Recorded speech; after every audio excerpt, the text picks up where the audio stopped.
Hi mga kabini! A day in my life as a bini na call center agent slash volleyball player.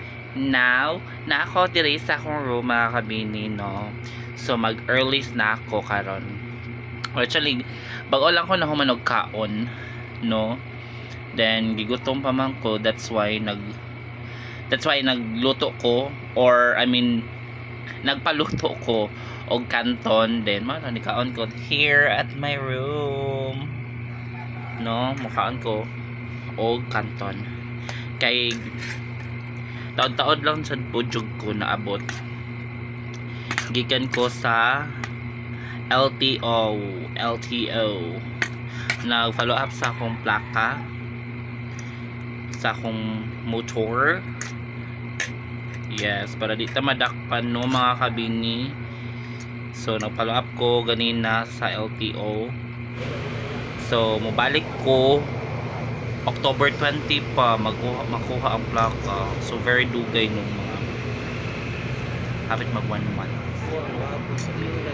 So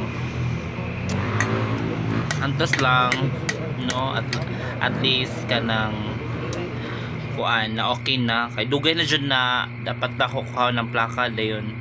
First niadto ko og Galleria nya na ang Galleria nga wala daw dito ang ako ang plaka. So ni try ko sa City Hall diri dapit sa Moa. So na siya nga dili daw diri kay 2017 nya ako kay 2017 ra ilay cater nya ako kay 2020. That's why nato ko sa kuan Mandawi mo to sa Mandawi mo to dito jud siya. So balik ko October 20. So dugay. That's why gigutom ko, sumukaon ko og canton mga kabini, no.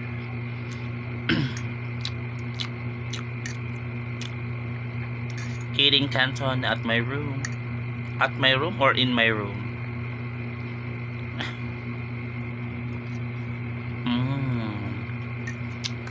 So yummy.